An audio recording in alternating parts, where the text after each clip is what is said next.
Hello everybody, my name is Eddie Martin. I'm here to talk to you today about the internet website 4chan, and more specifically the B image board and the hacker group Anonymous, which have challenged every internet convention and have shaped online culture, social activism, cybersecurity, and net neutrality. Now, you've probably never heard of 4chan, so let me tell you how it all started. I'll begin with its founder, Moot, also known as Christopher Poole. At the time, he was a 15-year-old student and an anime fan or otaku. He frequently visited the Something Awful forums and also the Futaba channel or 2chan image board that was sourced out of Japan. Now, he liked the way 2chan was set up, so he decided that he would copy the source code and painstakingly translate it from Japanese to English using nothing but Google Translate to create an American version. Now, since then, he's become more popular and he's actually been at many TED conferences and spoken at Yale and MIT in regards to anonymity and persistent user identities on the internet. He's actually been called the most influential web entrepreneur you've never heard of by The Observer in 2008.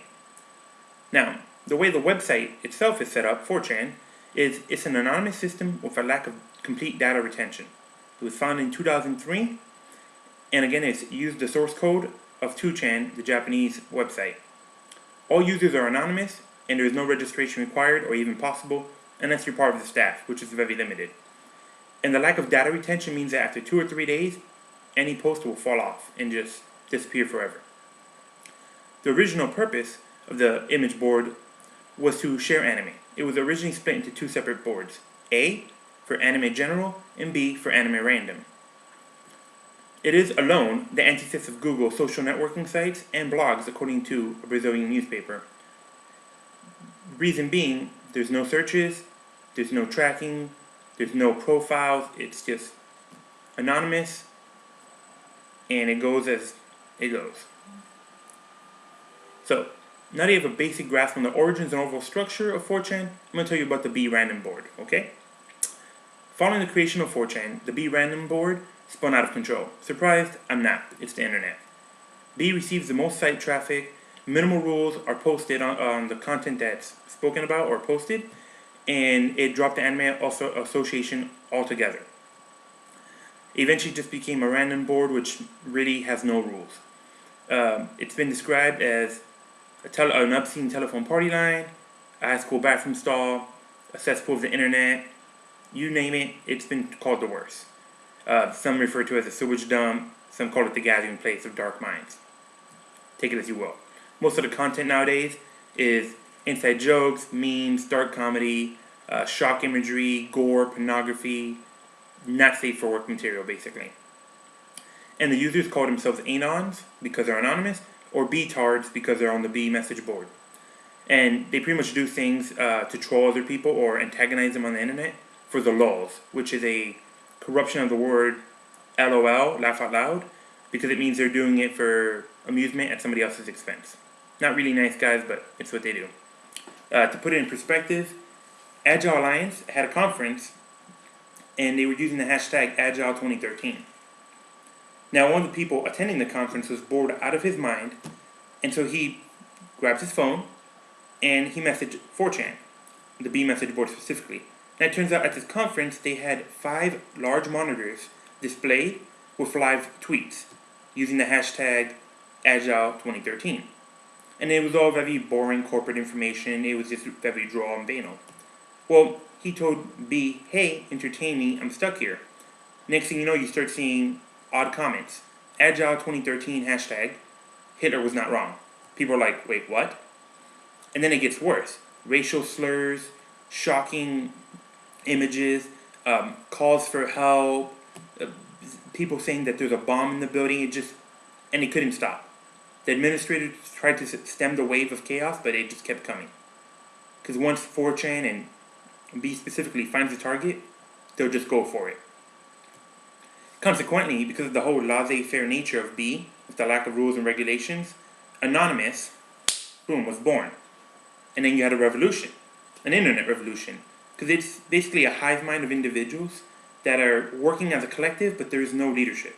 If you look at their logo, it's a man in a suit, but instead of a head, it's a question mark. Reason being is there's no head of the organization and nobody's identified.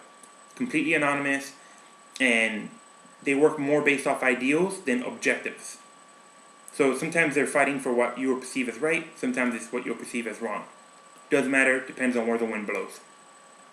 They use the Guy Fawkes mask to identify themselves, and you've actually seen them at protests sometimes, like the Occupy movement, where you'll see people out wearing these masks. It's an easy way to spot them. Again, it's to maintain the anonymous nature, and they like being associated with the Guy Fawkes and the V for Vendetta movie.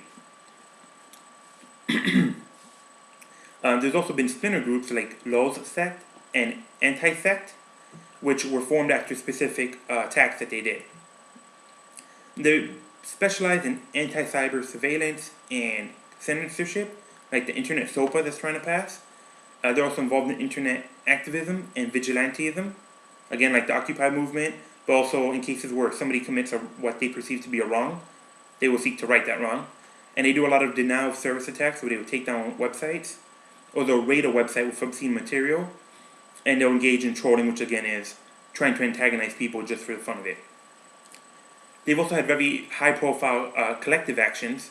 There's Project Chanology, which is their consistent opposition of Scientology. Operation Payback was actually struck against Hollywood and production companies because of taking down the Pirate Bay. And what they were doing was shutting down websites and causing millions of dollars worth of damage.